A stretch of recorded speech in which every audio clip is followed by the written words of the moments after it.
dia! Estamos começando mais um Connect Cult de forma remota pelo canal da Fundação Elias Mansur no YouTube e simultaneamente na página da Fundação Elias Mansur no Facebook.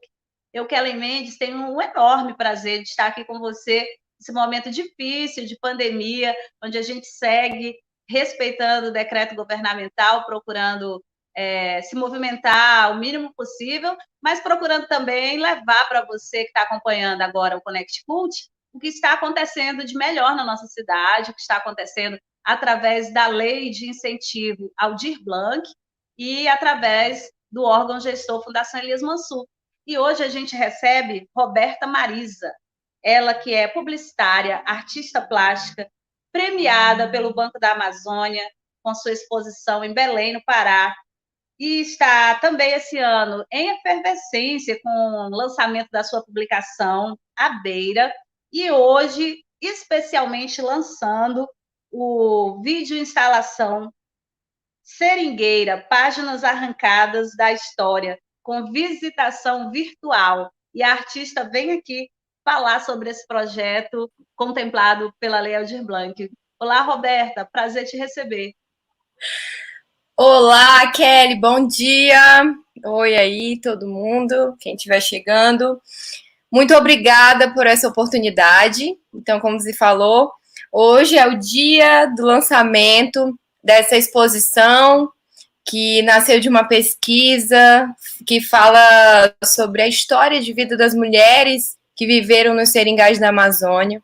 E eu sou muito grata e orgulhosa por essa história, de poder levar essa história através dessa narrativa ilustrada para a galeria, ainda mais para um lugar tão especial que é o nosso Museu da Borracha, né? É o museu histórico e tão importante para a nossa vida, para quem é criano, para quem não é. E é isso. Sim. Então, vamos começar, Roberto, falando um pouco. A gente vai falar, obviamente, da videoinstalação, que é o nosso principal propósito aqui hoje, mas eu queria que você falasse um pouco para quem ainda não conhece a Roberta Marisa, como é que foi essa descoberta da artista plástica, da artista visual, que tomou conta assim, da sua vida, né? Eu lembro aí dessa transição um pouco pelaquela Kombi linda que você preparou e que andava pela cidade.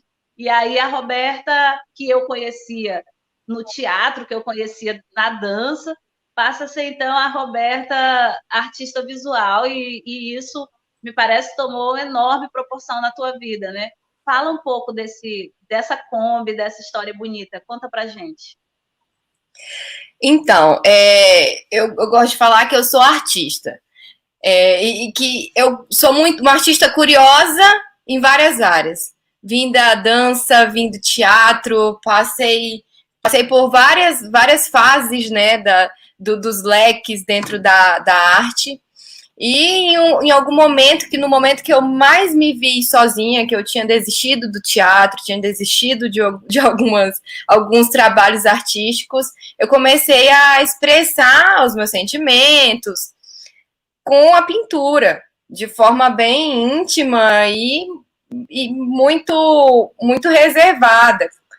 Foi aí que eu comecei a presentear, gostava de presentear amigos e fazer os próprios presentinhos. Então, a partir daí foi nascendo de forma bem inocente um trabalho que hoje é o meu trabalho principal, graças a Deus, e que muito me completa, assim, pelo fato de poder unir. Hoje eu consigo unir, sou comunicadora, como você falou aí, trabalhei com jornalismo muito tempo, e hoje eu consigo colocar todo esse jornalismo, essa investigação, essa curiosidade, essa sede pela comunicação dentro da arte. Então, eu uno toda essa minha vontade de contar história, de ilustrar através da pintura e entregar para a população através de um trabalho de galeria ou uma publicação. E a Kombi nasceu por essa vontade de ir até as pessoas, porque eu nunca tive, quando eu comecei a fazer os primeiros desenhos e fui acumulando trabalhos artesanais, eu sentia necessidade de que as pessoas pudessem ver, né?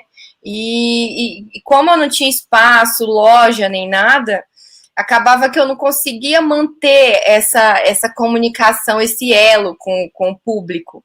E eu falei assim, eu preciso fazer com que as pessoas conheçam o meu trabalho, preciso ir até as pessoas.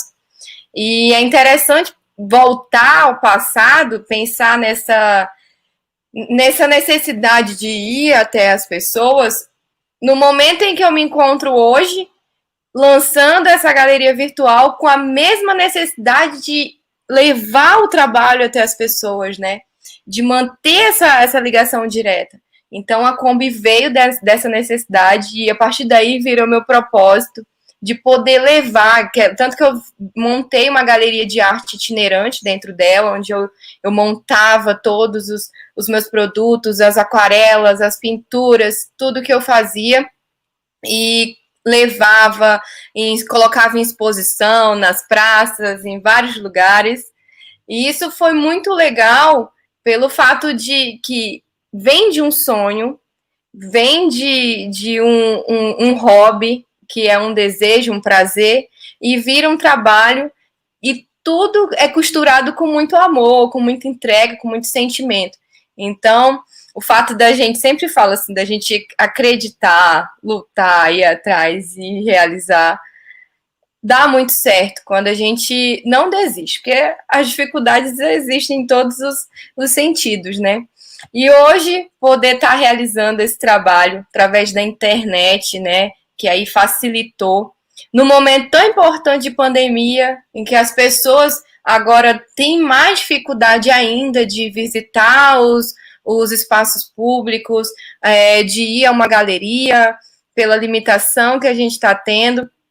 Então, é muito importante que a gente possa, sim, se reinventar. Foi um desafio e tanto, porque essa exposição ela foi pensada para ser presencial, para que o público pudesse sentir toda a atmosfera que a gente tinha criado, de levar a floresta para dentro da galeria, para reforçar e realçar essa história dos seringais, das mulheres da labuta e todo o protagonismo delas. Mas a gente teve todo um cuidado. Eu contei para isso com uma equipe muito boa, muito engajada, que abraçou esse projeto, que conta aí com os meninos da Drone, com uma iluminação, a iluminação que mexe com os sentidos. Então, é uma exposição que você vê e você consegue ter uma sensação de estar na galeria, porque ela é uma videoinstalação, foi gravada, documentada, mas ela foi toda gravada sob a ótica do visitante, sob o olhar do visitante. Então, é como se a câmera fosse o teu olhar. Então, eu te levo a entrar no museu. E, além de o museu ser um espaço lindo e que a gente ainda valoriza muito mais essa visitação desse espaço tão importante. Então, essa trajetória vem aí, vem da Kombi, da necessidade, e hoje que me traz até aqui com o mesmo propósito de levar arte para as pessoas. Acho que eu falei demais. E está aqui com a gente o Assis Freire, está assistindo aí ao vivo e está te dando os parabéns, né, pelo teu trabalho. E ele também esteve junto com você, né, nessa montagem.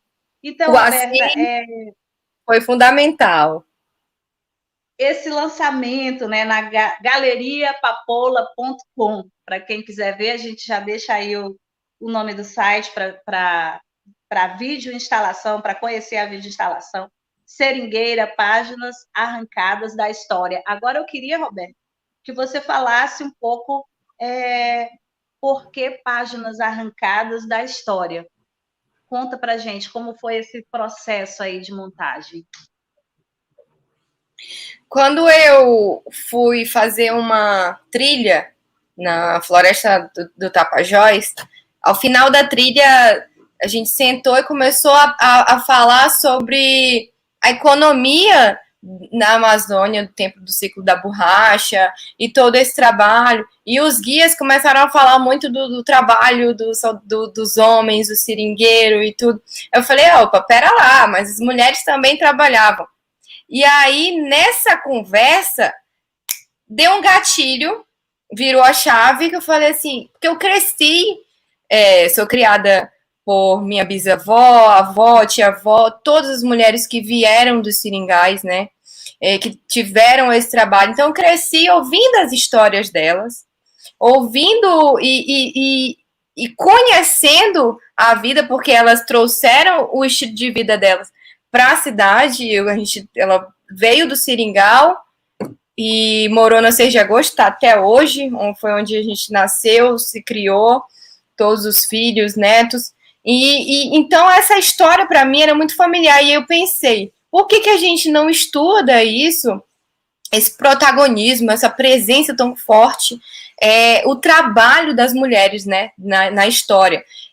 O trabalho das mulheres dentro dos seringais, quando é valorizado ou mencionado, é algo sobre a esposa, a mulher que é a filha ou a companheira, que cuida da casa, ou é só isso, só tratada dessa forma, de forma tradicional, como a gente vem de uma história, né, já de submissão, que a mulher não pode isso, não pode aquilo, enfim.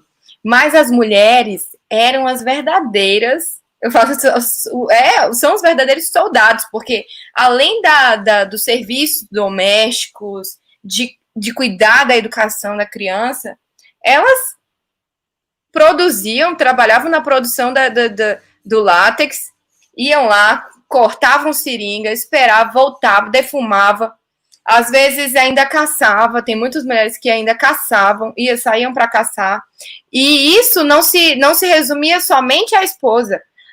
As filhas, os filhos, não eram só os filhos, não, as filhas iam. Então, tem muitos casos de mãe e filha que iam juntas, tia, irmãs, uma pega, aí às vezes iam com o marido também, acompanhavam sempre os maridos, e no áudio, por isso que eu achei tão importante colocar o áudio, uma videoinstalação com um áudio que tem a narrativa, uma linha narrativa com recortes da história delas. Então, são elas contando, não sou eu apenas ilustro. Quem conta a história são elas. Porque não tem como.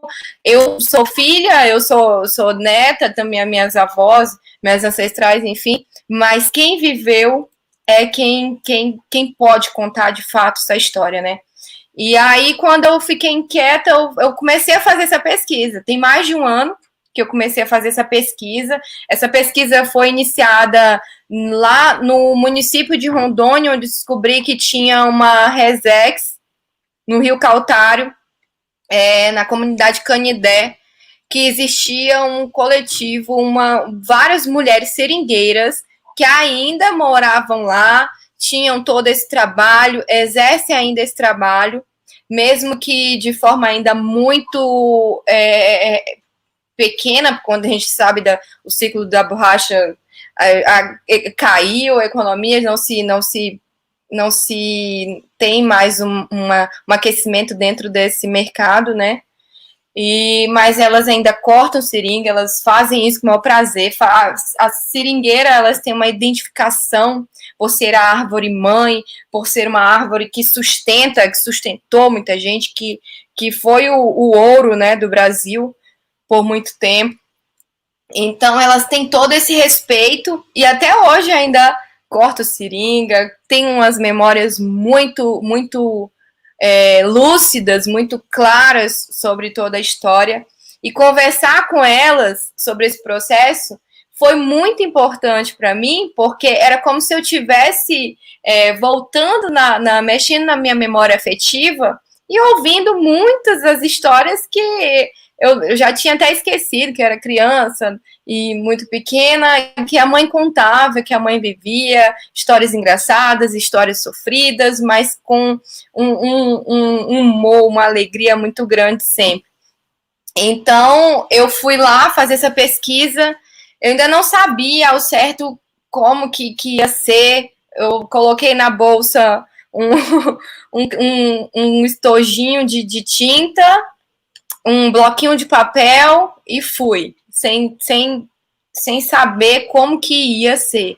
E na medida que eu fui fazendo esse trabalho jornalístico, baseado na história oral, que é de conversar, não fazer uma entrevista, mas de conversar de forma bem íntima. Então, fui sentir, passei o final de semana com elas, consegui me aproximar, ganhar a confiança delas, né? Então, foi muito importante que a gente criou até um elo, almocei com elas, rimos, eu contei um pouco da minha história, das minhas mães, como eu fui criada, elas contaram para mim, e aí, a partir disso, a gente foi criando essa intimidade e eu fui gravando e documentando tudo. Claro, com a autorização delas, sobre todo esse processo, né?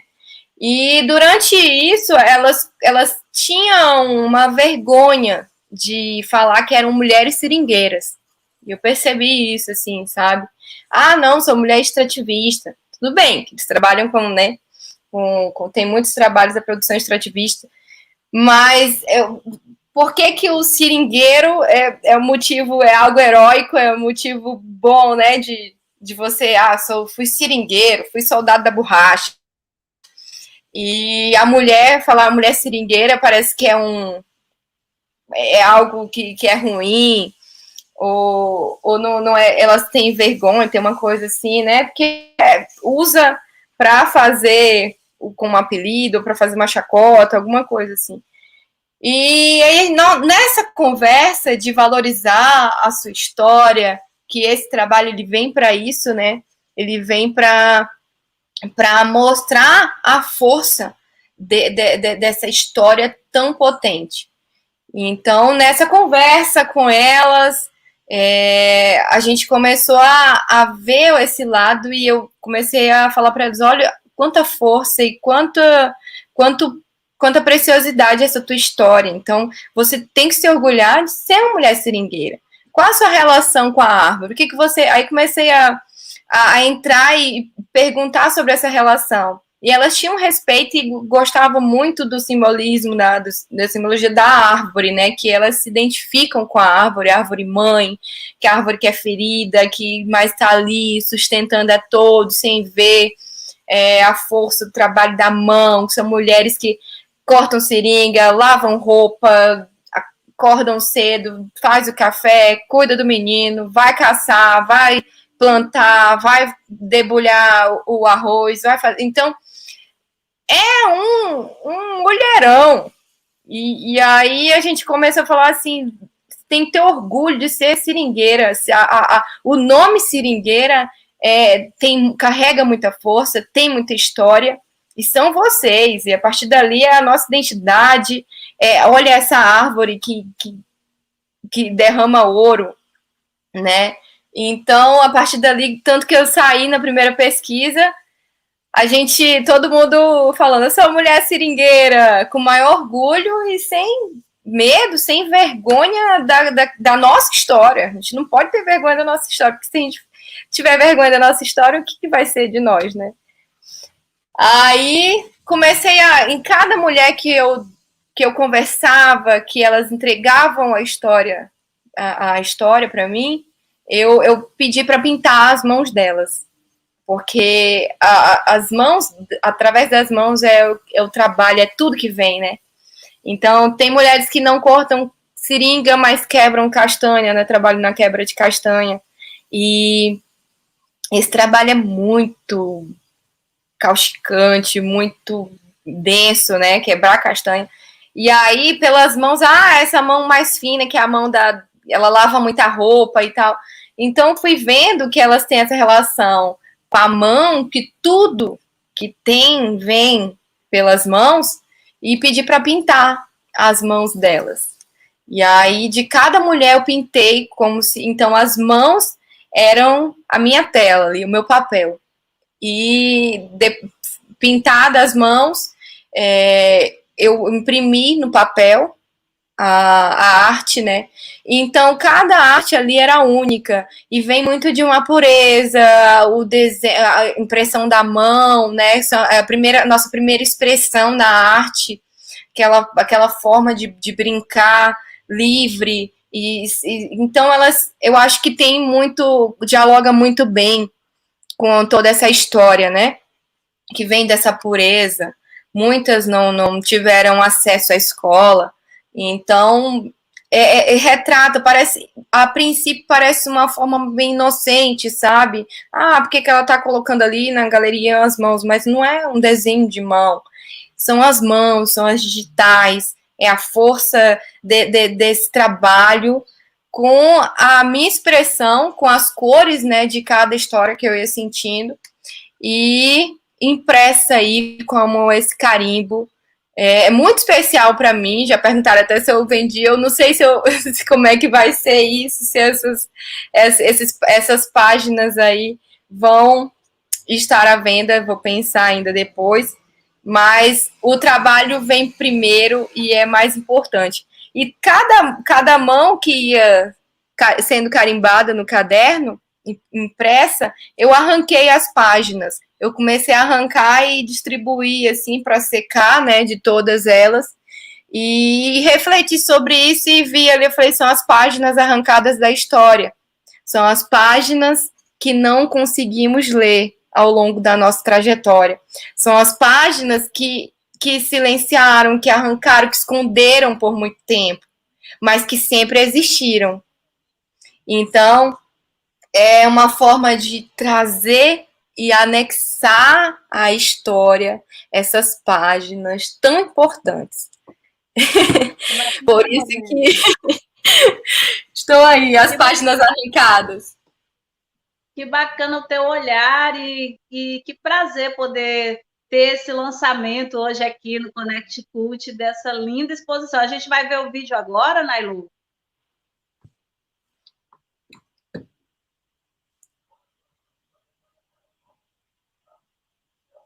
Ele tem som?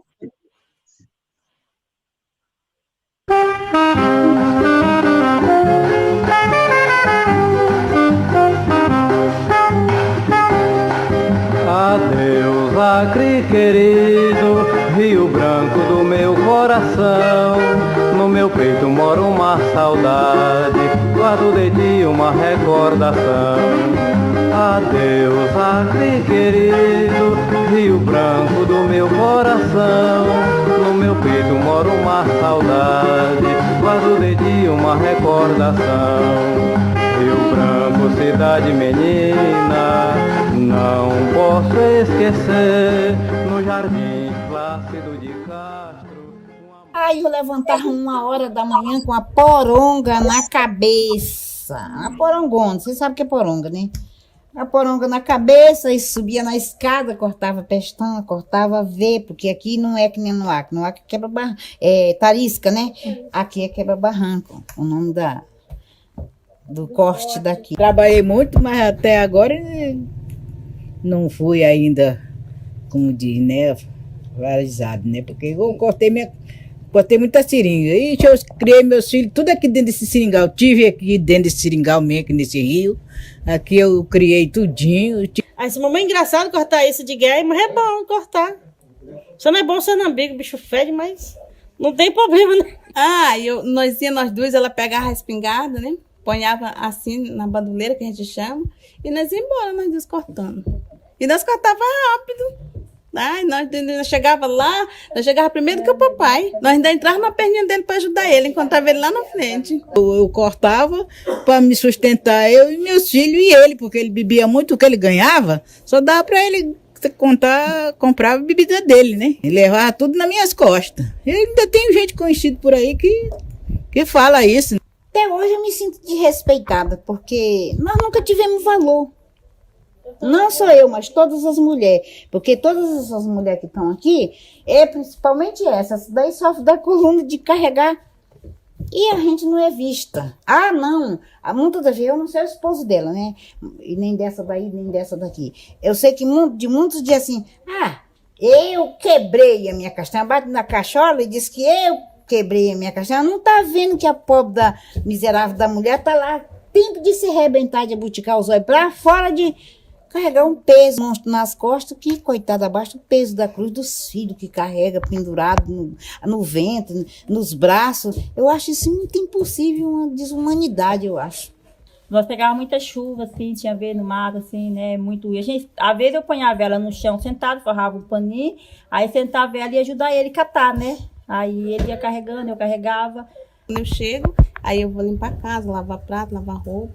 E naquele tempo que eu era nova, eu fazia muita coisa, eu cortava seringa, eu fazia roça, eu fazia farinha, eu caçava, eu botava embadia, tudo eu fazia, né? Mas agora hoje em dia eu não faço mais, nem chegar mais que presta, eu não estou enxergando.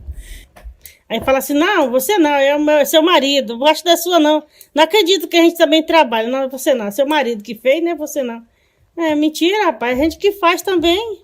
Eu já ia eu mais ela por uma perna, nós duas, e ele ia sozinho para o outro lado. Não era ajudante, trabalhava igual. Se ele cortava uma estrada, eu cortava a outra, né? E assim era, né? Porque, não, ele não tinha coragem de dizer, não, foi eu com minha mulher que eu fiz. Não, ele fazia eu só que fiz, né? Então eu acho que a gente, nós como mulher, nós podíamos ser mais enxergada, né? Porque às vezes as pessoas, é a mulher, que é seringueira, tá? Não enxerga às vezes a gente, as pessoas, né? Eu achava porque só quem pegava a fama era o homem, né? Porque o que a gente morava com ele, quem pegava a fama era ele, porque fulano faz tantos quilos de borracha, fulano faz tantos quilos, mas era a mulher que ajudava. É difícil você parar numa casa e dizer que a mulher não trabalha. Quando ela não corta, mas ela quebra castanha, ela trabalha em roça, ela faz o benefício dela para ter o dela, né? Porque não depende só do marido. Ferro, quer saber? Essa seringueira deu outro dia a tigela cheia, hoje só deu um pouquinho. Ah, a seringueira veio ruim, ainda fala assim com a coitada, né? Igualmente Às vezes puxa até um risco mais feio. é, mas feio porque a coitadinha não dá o leite. Mas, coitada, ninguém sabe se ela tá doente ou de que maneira ela tá. Tanto eu já sofri como eu passei fome, né? Sendo ferida e dando leite. É assim, somos nós mulheres, quando devia ter mais assim um pouco de zelo e amor por uma árvore, que é comparada a uma mulher, dá leite igualmente nós, né? É, ave mãe, que ela é ave mãe, né? Nem nós damos frutos, elas também dão os frutos delas também, né? Assim somos nós. Sinto falta da minha mãe até hoje. Não esqueço dela num só momento, doido. É muito ruim ter esse caso sem mãe.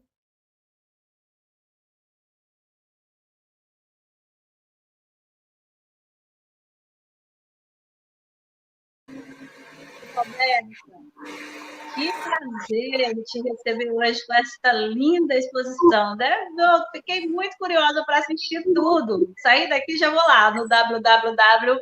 Estúdio, não, peraí, deixa eu ver, deixa eu conferir. galeriapapoula.com. Que Mas os maravilha! vídeos estão disponíveis também no canal da FEM. Sim, Depois vai estar disponível, né? Bacana, www.femcultura.ac.gov.br. Roberta, o teu projeto, para até você chegar a ser contemplada pela lei de incentivo, tem que ter muita força para escrever o projeto, geralmente os prazos são curtos, você tem que escrever rápido. Como é que foi construir esse projeto, essa força aí da Roberta, para trazer esse trabalho lindo para a gente? Olha, eu queria muito já realizar esse trabalho seringueira aqui no Acre, né? E meu sonho era fazer no Museu da Borracha, tanto que eu tentei, foi difícil, mas eu idealizei ele lá no Museu da Borracha por toda a história e poder levar essas mulheres homenageadas assim dentro do museu, para mim era muito importante. Então, comecei a escrever muito motivada por isso, né? Por trazer essa história, porque o Acre vem das minhas memórias, vem da minha história. Eu falei, eu preciso continuar essa pesquisa aqui. Então, o projeto foi fundamental no momento em que eu precisava dar continuidade à pesquisa, aquela ideia que tinha nascido, mas que eu não tive, né, condições, veio a pandemia, veio tudo, e aí foi fundamental nesse processo. Eu escrevi, confesso que escrevi muito de forma assim, com o coração na mão, sem saber muito se ia dar certo ou não, mas arrisquei. e graças a Deus deu tudo certo, o projeto foi bem, só que ele foi escrito para o formato, né, para receber as pessoas no formato presencial. E o nosso desafio foi conseguir trazer esse olhar do presencial, sob a ótica do visitante, para um ambiente online, pensando sempre nesse momento que a gente está vivendo, que as pessoas têm essa dificuldade, não estão podendo sair muitos, né? Os nossos espaços, a gente está passando por várias instabilidades de ondas que vêm e que vão, mas enfim. E aí foi um desafio colocar, porque é um produto, acaba que vira um produto de audiovisual, né? Mas a gente, quando eu me reuni com os meninos, a produtora, eu falei, não é um produto de audiovisual, é um filme, eu quero que as pessoas consigam entrar na galeria e ter essa visitação, essa contemplação, porque tem o áudio delas, então você vê que é um caminhar, então tem pessoas caminhando na galeria, a gente fez essa experiência, tem a iluminação que mexe, e o áudio é interessante, porque quando eu pensei na galeria, a princípio, essas obras iam ficar penduradas, e não podia mexer na estrutura do museu, né, de pendurar obras, não podia mexer na parede. Eu falei, meu Deus, como que eu vou fazer uma exposição sem colocar nada na parede? Foi ótimo, porque me tirou da caixinha, então foi uma dificuldade, um desafio que me fez melhorar e avançar muito. Falei, vou colocar todas as obras no chão. Porque a gente, quando está no seringal, o nosso olhar é voltado para o chão, tem que ter atenção onde está pisando. Tem, né, o chão é o varadouro, é o caminho, elas olham muito para o chão. Ninguém anda. Quando eu lembro que quando eu era criança, a mãe ficava louca comigo, que eu andava olhando para cima, olha para o chão, olha para onde pisa, tem atenção. Falei, é isso.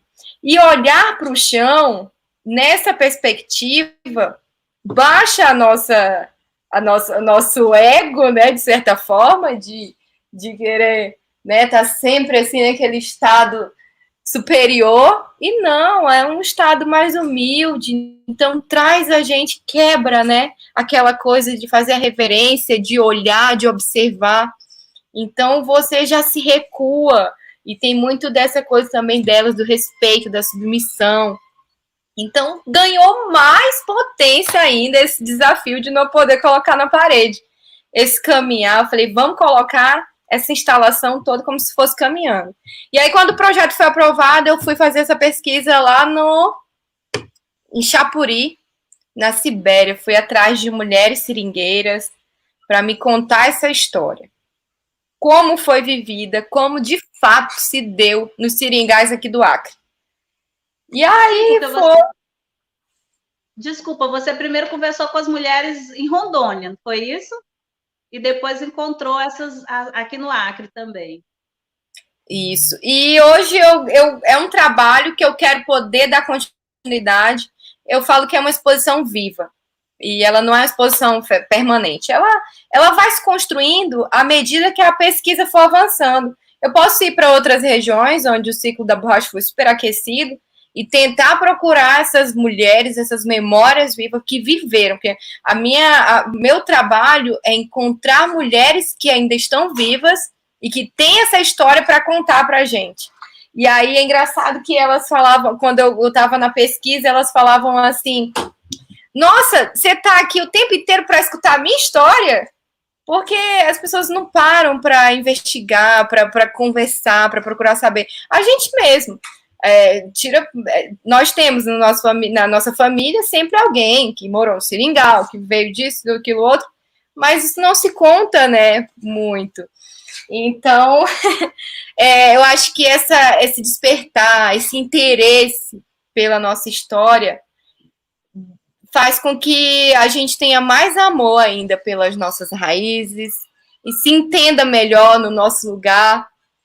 Então, para mim, está sendo uma evolução constante, é um trabalho que eu tenho o maior orgulho, e ainda mais pela equipe que trabalhou comigo, que pensou, teve essa sensibilidade, o Luiz Rabicó, Ivan que deu um apoio também, Natânia, que fez a produção, todas as pessoas que acreditaram nesse projeto antes dele, de fato, virar uma exposição, meus amigos. Então, é muito importante, assim, para a nossa arte, né, ter, além dos amigos, além de todos os profissionais, ter esses incentivos.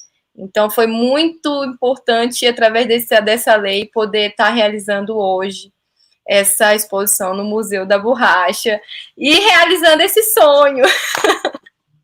Roberta, quanta coisa envolvida nessa exposição, né? A sua pesquisa, você trazer a mulher à tona, porque no primeiro ciclo da borracha, os homens vinham sem as esposas. No segundo ciclo da borracha, a mulher chega e realmente essas páginas foram arrancadas, né? A gente não tem muito, a gente tem muito a figura por causa da lei que foi aprovada com muita luta para a valorização do soldado da borracha, porque eles vieram para os seringais para trabalhar como soldados, né, dentro da floresta que eles não conheciam, e a mulher veio também, a gente quase não tem contato com essa história. Então, você traz o teu olhar feminino, você traz a história apagada, né, as páginas arrancadas, como você mesma chamou, e você traz toda uma sensibilidade, como você falou, do olhar para o chão, da reverência, dessa simbiose entre a mulher e a árvore, é o que nós somos natureza, né? Nós, a humanidade, somos seres naturais. E, Roberto, são quantas pessoas mais ou menos envolvidas no teu projeto? Você tem ideia de quantas pessoas estão juntas? Geralmente a gente perde um pouco a conta, né? Porque tem profissionais de várias áreas. Eu escutei, falhou um pouco. Não me ouviu? Eu te perguntei se você tem ideia Agora, quantas pessoas trabalharam com você no seu projeto. Em torno de 10 em torno desse volume de pessoas, e mais importante, assim, que eu quero poder aqui ler o nome de cada uma das mulheres que contribuíram para esse projeto acontecer, né? Porque sem a história delas, nada poderia existir na arte, né? Porque eu acredito que quando eu faço arte, eu sempre uso da história para contar, eu uso da história para fazer arte, né? Então, é a arte para contar uma história. E claro que além das mulheres seringueiras, tem todo um embasamento teórico, tem Tereza Cristina, acho que é Maria Tereza, uma pesquisadora que também pesquisou muito, fez trabalho acadêmico na UFAC sobre o trabalho das mulheres invisibilizados. Tem outros estudantes, historiadores, muita gente que já fez essa pesquisa também, né?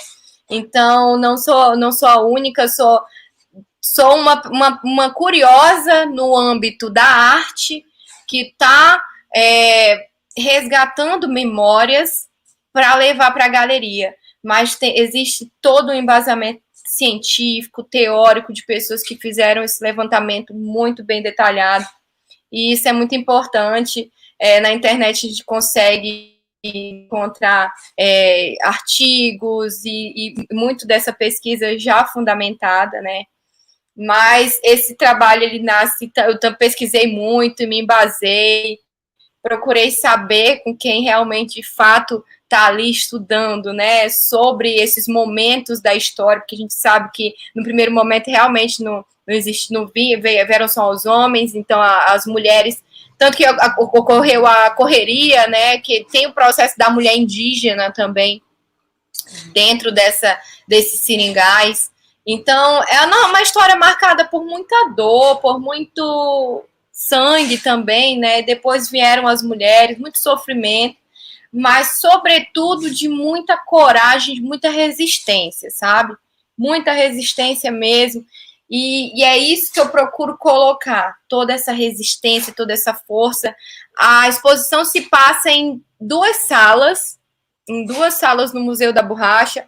A primeira é esse caminhar com as toras, é como se estivesse caminhando pelas estradas de seringa, essa é a nossa ideia, de olhar para o chão, as marcas, enquanto elas falam as histórias.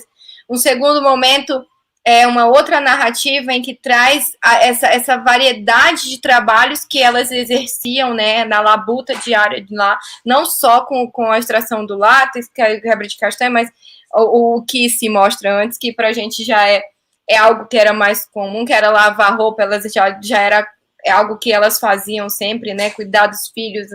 Então já vem com uma textura, tem muita textura, tem obras em tecidos. Então eu brinquei um pouco, não é só aquarela, tem tinta óleo, e tudo com figuras muito, tem tem casca, figuras muito inocentes e sem muita exuberância, porque era muito simples, um seringal muito simples, não se tem nada e se tem tudo. Então, eu procurei muito explorar a simplicidade, tanto dos traços, de tudo, assim, sabe? Não aquela exuberância da técnica, da pintura. O trabalho que eu coloco lá é muito coerente com a história que se passa, com o áudio que a gente escuta, né? Então, nos faz pensar sobre tudo isso. E um último vídeo, que é esse processo de produção das pessoas que tiveram para montar essa instalação. E como que foi esse desafio de montar uma exposição presencial para nascer o virtual. Você vai ler o nome delas para a gente? Pô, esqueci, né? Desculpa. Ai, gente. Lá em Chapuri, na Sibéria, eu conversei com Luzia Barroso Matos, Albertina Souza da Cunha, Francisca das Chagas Nogueira do Nascimento, Idalina Ana Cavalcante, Carmita Pereira de Souza. E aqui em Rio Branco eu conversei com a Maria de Lourdes Cunha da Silva, que veio de Boca do Acre. E em Rondônia, na comunidade Canidé, eu conversei com Maria Aparecida, Silvanete Souza dos Santos, Gisélia Gomes de Souza, Maria Ivanilde Xavier. Então, eu quis aqui poder homenagear, colocar o nome delas, porque são todas mães, e aproveitar esse mês, né, de comemorativo para celebrar essas mulheres, porque é muito importante poder lançar esse trabalho agora no mês de maio, que inicia com o trabalho, o Dia do Trabalho, e ao longo tem essa data comemorativa da mãe. Então, é a árvore mãe, são as mães que nunca desistiram dos seus filhos, que tiveram ali, que criaram, que educaram. E hoje a gente tem aí muita gente fazendo e produzindo, e que as pessoas possam ainda mais ouvir essas histórias, poder contar, valorizar suas histórias, honrar e poder contar para as outras pessoas as suas memórias, gente que veio de Seringal, porque nós não somos nada sem as nossas histórias, né, Kelly? Verdade. Roberta, antes da gente encerrar, a gente já está quase chegando no final do nosso bate-papo, eu queria que você falasse brevemente como é que foi o trabalho da Fundação Elias Mansur nesse gerenciamento da lei, como é que foi com você o trabalho, como é que foi a tua interação com a equipe, mesmo durante a pandemia? Eu assim, não tenho do que reclamar, porque foi muito importante o trabalho da Fundação, tanto no sistema online, quanto no presencial, ou na forma de ligar. A gente conseguiu, sim, espaço, né, pauta. Foi muito difícil tentar pauta no Museu da Borracha, mas eles ajudaram a conseguir essa pauta. Toda a solicitação que foi enviada de forma online foi atendida. Eu tive atendimento direto. Então, foi muito importante esse diálogo, esse trabalho, para que essa exposição pudesse acontecer lá.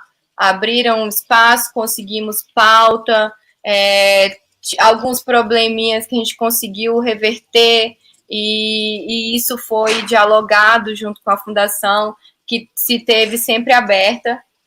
Com esse projeto, a gente foi muito bem recebido pela fundação.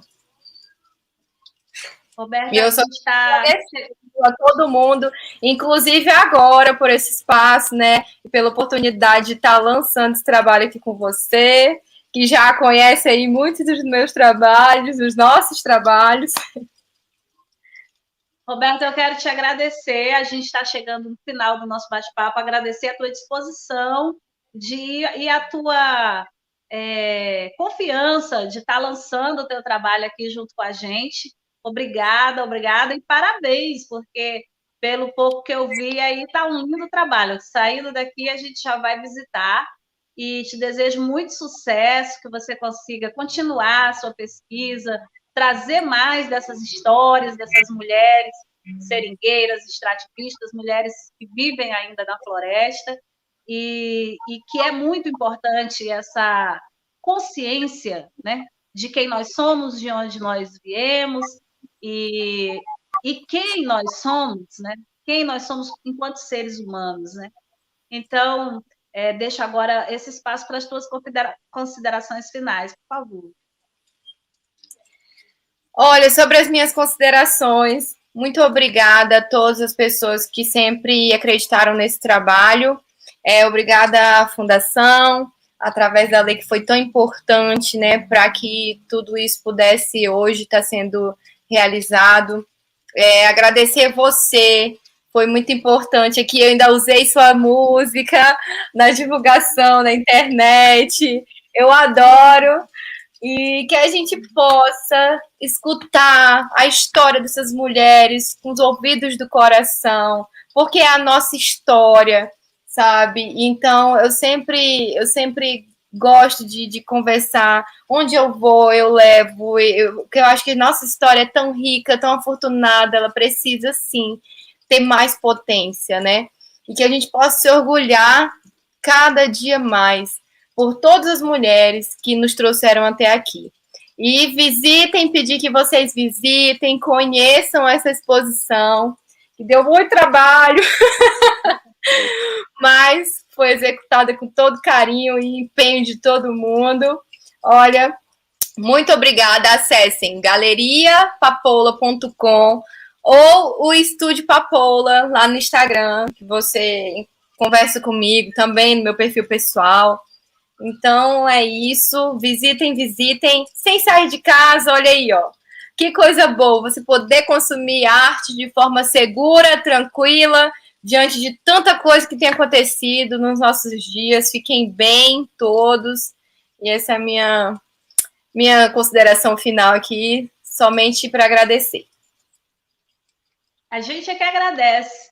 E lembrando que o nosso programa está de volta na segunda-feira, a partir das 11 horas da manhã, vamos falar de produção da floresta novamente. Vamos falar de couro vegetal, vamos estar conversando com o Magno, que tem um projeto lindo também dentro da floresta.